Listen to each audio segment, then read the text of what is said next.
Buenas a todos, a todas, ¿cómo están? Hoy vamos a estar trabajando un poco de Gramsci, Política 2 vamos a estar viendo, uno de los últimos tres autores de la materia. Los últimos tres particularmente ya empiezan a ser autores quizás un poco más complicados y complejos, así que vamos a hacer dos partes para que intentar como abarcar todo y que todo quede lo más claro posible. Así que nada, espero que les sirva y recuerden siempre que esto es un complemento, esto es una ayuda y siempre tienen que remitirse a las clases y a los textos obligatorios. El día de hoy vamos a estar hablando de Gramsci, de este autor que forma parte de los últimos tres autores que nosotros vemos en Política 2, es uno de los autores más importantes. Cuando vemos Estado, ¿qué distingue al Estado que concibe Gramsci? Acá nos vamos a encontrar con la figura del Estado ampliado, ¿no? Un Estado que no se reduce a ser un órgano represor, o sea, no es unívocamente un órgano de coerción, un organismo de coerción, sino que acá el Estado va a aparecer complejizado y desagregado. Nosotros vamos a encontrarnos, nos vamos a preguntar, digamos, a qué estado mira Gramsci. Y el estado al que observa Gramsci, este nuevo estado ampliado, vendría a ser el estado que está en sus escritos, digamos, o sea, en el periodo de sus escritos, 1920, 1930, también 1940, él observa un estado que es un estado ampliado en tanto sus bases de sustentación no son únicas, no son solamente el ejército, sino que hay más bases de sustentación debido a que el Estado incorpora la generación de consenso. Ya vamos a ver a partir de qué genera consenso el Estado. Y de alguna manera esta ampliación del Estado conlleva a un aumento de las bases de sustentación del Estado, razón por la cual se sostiene ante cualquier posible temblor del poder, ¿no? ¿Qué quiero decir con esto? Esta es una foto de la Revolución de Octubre. Está Lenin, está los bolcheviques. Nosotros nos vamos a encontrar con que en autores, digamos, como Marx, nosotros veíamos la base de sustentación prácticamente del Estado eran las Fuerzas Armadas. Y para tomar el Estado había que derrotar a esas Fuerzas Armadas. Entonces, una vez derrotadas esas Fuerzas Armadas, el Estado caía. ¿Pero por qué caía? Porque tenía una base de sustentación única, que eran las fuerzas de represión. Y una vez que esas fuerzas de represión eran vencidas, ya el Estado como tal era tomado. Y de alguna manera eso sucede en la Revolución de Octubre de 1917, y eso queda como bastante plasmado. O sea, en el 17 nosotros vamos a tener que es la Revolución de Octubre, la llegada de los bolcheviques al poder, y nosotros vamos a tener que en el 22 se conforma la Unión de Repúblicas Socialistas Soviéticas, y una de las cosas que constituye, una de las políticas que lleva adelante la Unión Soviética es la constitución de la Internacional Comunista, ¿no? La Internacional Comunista que propiciaba expandir la revolución, contagiar a otros pueblos de revolución, hacer que se esparzan entre las voces lo que había sucedido en aquella revolución de octubre, que se llama Revolución de Octubre, del 17. Sin embargo, lo que un poco observa Gramsci es que aquella Revolución de Octubre se dio, que se da, ¿no?, en Rusia, que se da en Rusia, se da en el marco de un Estado que no es ampliado. O sea, el Estado ruso no es el Estado de la Italia de la década del 30. El Estado ruso no es el Estado de la Alemania de la década del 30, ni de Francia de la década del 30. Entonces, lo que Gramsci en una manera observa es que es erróneo intentar traspolar la toma, por ejemplo, del Estado de la misma manera que se lo hizo en la Revolución de Octubre. ¿Por qué? Porque acá tenemos más base de sustentación, porque estamos ante un Estado que es ampliado, ¿no? Estamos ante un Estado que es la sumatoria de coerción y de consenso. Entonces acá se inaugura un nuevo desafío para la revolución, digamos, porque la revolución no solamente va a ser vencer a las fuerzas de represión, vencer a las fuerzas armadas, como se hizo en la Revolución de Octubre, sino que se van a inaugurar nuevos desafíos. Y acá nos encontramos con las instituciones. ¿Cuáles son las instituciones? ¿Qué reproducen? Bueno, si volvemos a la primera diapositiva, nos vamos a encontrar que yo decía, una mitad. Volvemos a la primera diapositiva, yo decía, ¿no? Hay un Estado ampliado que aumenta su base de sustentación y que incorpora la generación de consenso. ¿Cómo se genera ese consenso? Ese consenso, de alguna manera, se viene a proyectar en las instituciones. Las instituciones son como si fueran las nuevas bases de sustentación del Estado en las cuales se reproduce la hegemonía. Ya vamos a ver bien qué es la hegemonía. Lo que pasa es que Gramsci es complejo, entonces vamos como de partes. Las instituciones son aquellas bases por las cuales el Estado reproduce la hegemonía. Algunos ejemplos de instituciones: el sistema educativo, los medios de comunicación, la iglesia también la podemos considerar como una institución.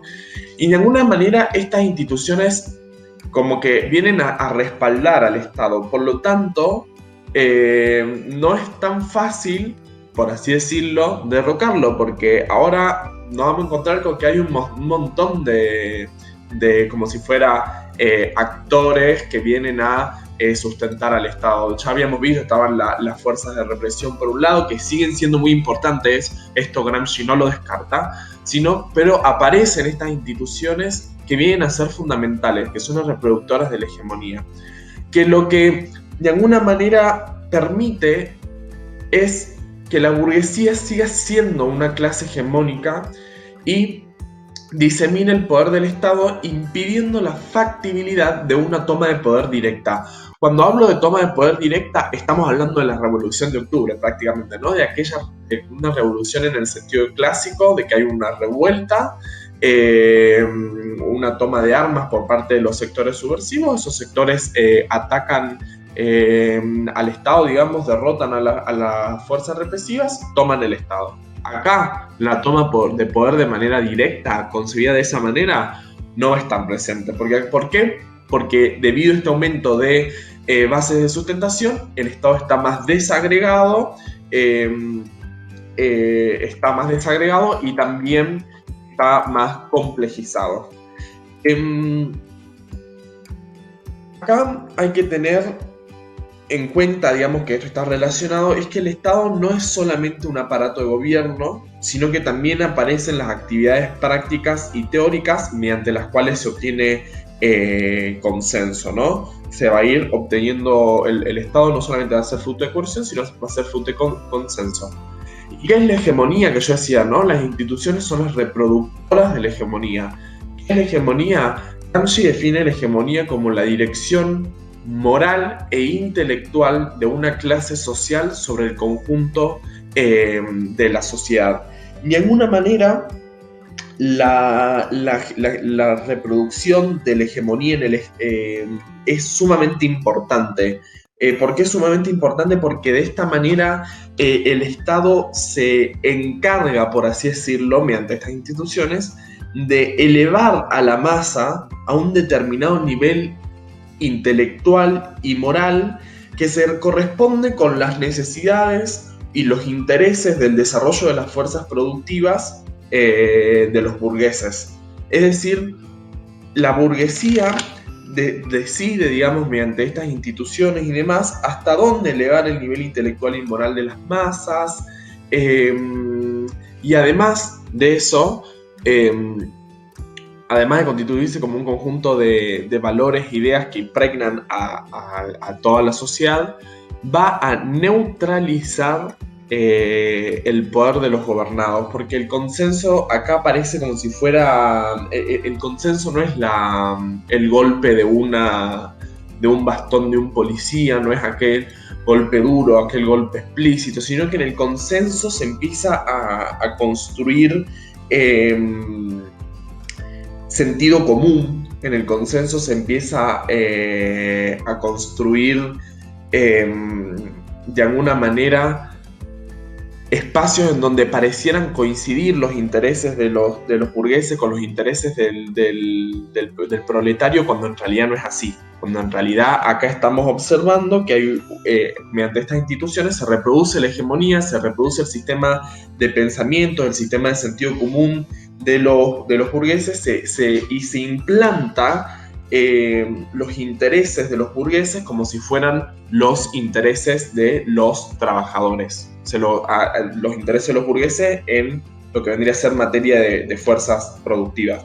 Y acá también van a encontrarse que aparece la cuestión de que, como si fuera la burguesía italiana, porque también cabe resaltar esto, ¿no? Gramsci es un autor que a medida que ustedes lo vayan leyendo se van a dar cuenta que él sitúa mucho su análisis a la cuestión de Italia. Él entiende, digamos, que primero no todas las sociedades son iguales, no todos los estados ampliados, aunque pueda ser una cuestión más como general de la Europa occidental del momento en el que él vive, no todos los estados ampliados son exactamente iguales, ni todas las sociedades, ni todo el sector obrero está igual de organizado.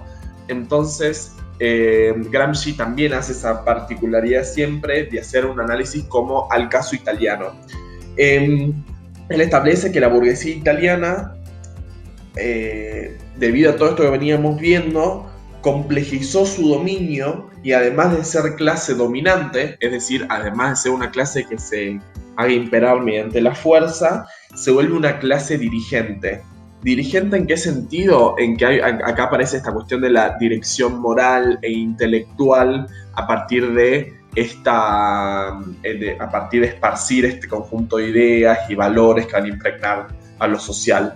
Y recuerden siempre que implantando los intereses del burgués, si a un trabajador le implanta los intereses del burgués y ese trabajador piensa que los intereses burgueses son los intereses de él también, acá aparece este factor, ¿no? El de la neutralización de los potenciales poderes que podrían llegar a tener los gobernados. El príncipe, bueno, ¿qué es el príncipe en Maquiavelo, no? Y después vamos a ir viendo cómo todo esto se relaciona. El príncipe, en Maquiavelo había dicho, el príncipe en Gramsci es el partido moderno, ¿no? Un partido político que en cada momento histórico debe analizar las posibilidades para generar un nuevo tipo de Estado. Acá Gramsci va a definir el partido político como aquel organismo complejo en el que se concentra la voluntad colectiva afirmada en acciones. ¿Qué debe hacer el partido político que vislumbra Gramsci? Son tres cosas fundamentales. Primero, organizar una reforma moral e intelectual. Esto tiene que ver mucho con desarraigar o desimpregnar del conjunto social todos aquellos valores, ideas que habían sido impuestos por la burguesía, haciendo entender que el trabajador tiene un interés propio, tiene una moral propia, tiene proyecciones propias, necesidades propias. Organizar una reforma económica, fundamental. Sin reforma económica no puede haber reforma moral e intelectual. Eso para Gramsci está como súper claro. En ese sentido es bastante contundente. Porque de alguna manera, digamos, con un programa económico, sin un programa económico, los estratos más bajos no pueden reformarse culturalmente. Entonces la reforma económica es fundamental, y acá, digamos, en la reforma económica siempre es como que ustedes lo terminan de ligar más con Marx, es como si fuera el elemento que termina no que termina de unirlos, digamos, pero donde ustedes hacen más fácil esa conexión, ¿no? Porque, bueno, para modificar lo intelectual y lo moral tiene que haber una reforma económica primero. Y a su vez ser la expresión activa y operante de la voluntad colectiva que representa, es decir, en este caso, los trabajadores. Los trabajadores. ¿Cómo se compone el partido político de Gramsci? Acá van a haber tres componentes. el elemento indefinido, el elemento de cohesión común o principal y el elemento medio. El elemento medio es muy importante y ahora lo vamos a ver.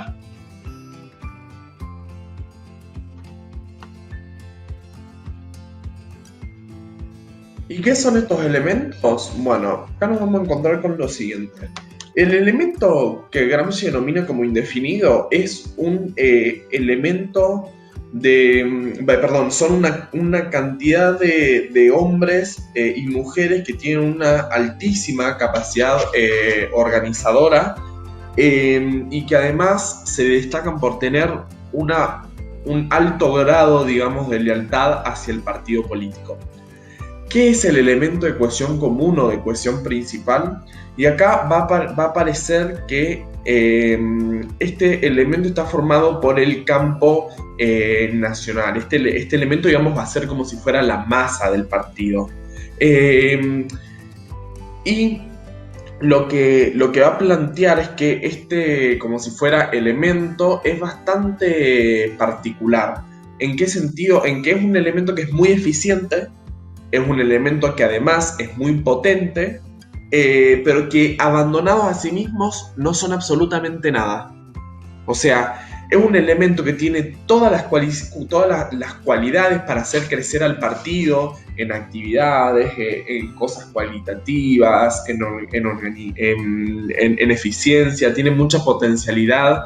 Sin embargo, si no están organizados en gran medida por ese elemento indefinido, no son nada. Están abandonados a sí mismos y no son nada. ¿Por qué? Porque por esta cuestión no son desorganizados, no suelen trabajar en equipo. A veces al ser tantos también necesitan como si fuera una flecha guía. Por eso es muy importante el elemento indefinido y también por eso Gramsci dice, ¿no? Este es un elemento con alta capacidad organizadora.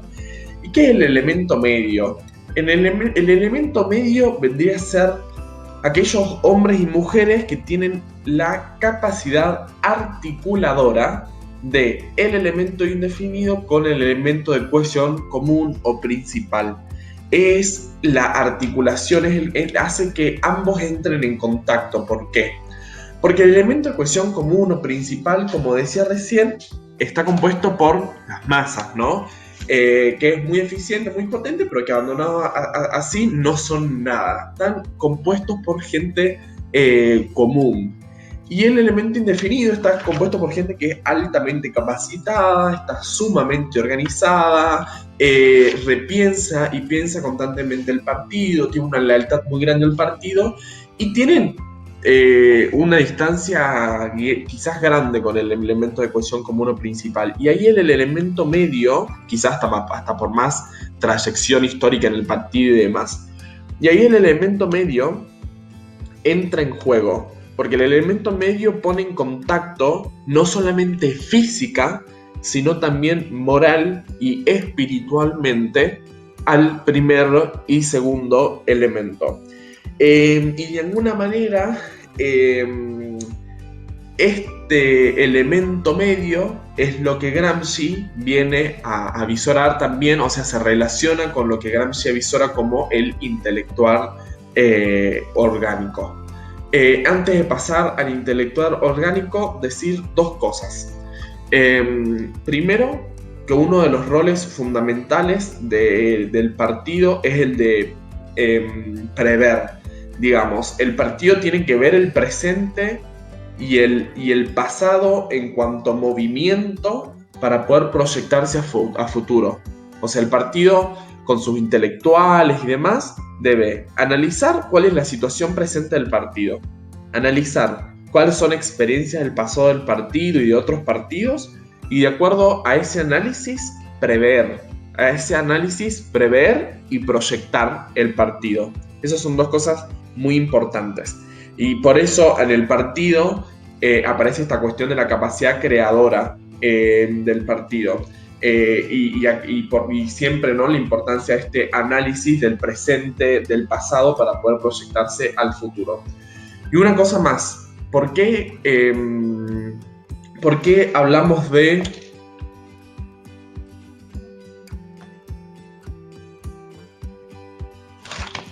pregunta que les surge o que les puede llegar a surgir es ¿por qué hablamos de el príncipe, ¿no?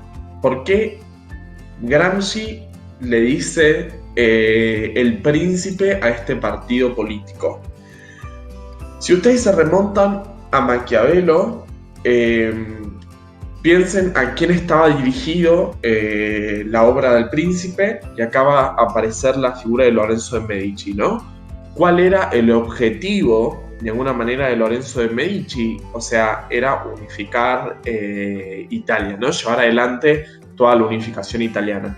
Y de alguna manera el libro del príncipe de Nicolás Maquiavelo traía un montón de consejos para ello. O sea, traía consejos de cómo gestionar los enclaves nuevos, cómo usar el ejército, qué facciones del ejército hay, consejos en torno a la virtud. Había un montón de cuestiones en el príncipe presente, pero el objetivo grande era darle una suerte de recomendaciones a Lorenzo de Medici para que unifique Italia. Y de alguna manera el partido político que vislumbra que se va a crear en algún momento Gramsci, que vislumbra que se va a crear, es un partido político que va a unificar al sector obrero, ¿no? Entonces, nada, se los traigo a colación porque quizás vean que dice el príncipe, uno se pregunta por qué el príncipe. Bueno, la respuesta está en esa cuestión. Es una metáfora para referirse a este, digamos, quizás sí, partido que va a unificar, o que su rol es unificar en algún momento a el sector de los trabajadores. Ahora bien, todo partido político posee sus intelectuales. Los intelectuales son agentes de dominación que trabajan en organismos de la sociedad civil y el Estado para dar coherencia y cohesión a la clase dominante. ¿Qué quiere decir esto? Que tanto los partidos tradicionales y tanto la burguesía, digamos, como los cuerpos proletarios tienen intelectuales. El intelectual tradicional acá Gramsci dice algo así como: encuentra su sentido y estructura en categorías y sistemas preexistentes. Acá aparece mucho la cuestión eclesiástica, ¿no? El miembro de una congregación, o sí, el miembro de la institución religiosa, encuentra su sentido y estructura en categorías que son propias de un sistema que antecede a él y que inclusive es muchísimo más viejo que él. Por lo tanto, se plantean como una suerte de representantes de una continuidad histórica ininterrumpida, ¿no?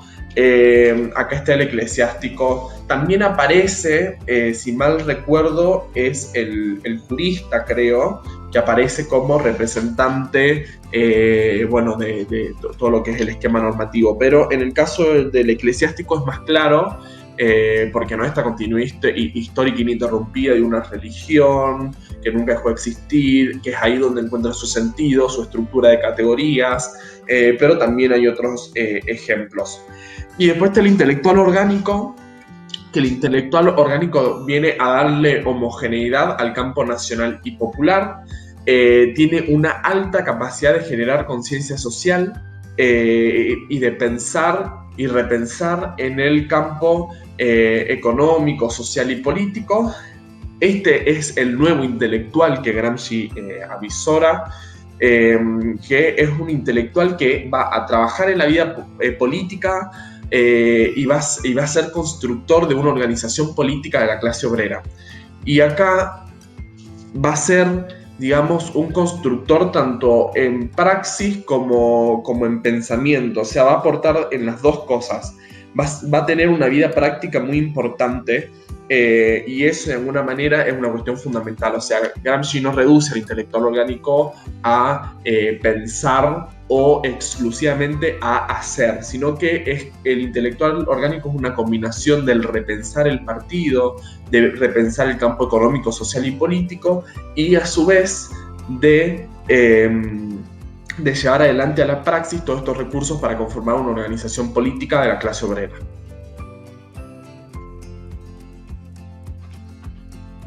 espero que les haya servido, espero que les haya sido de ayuda.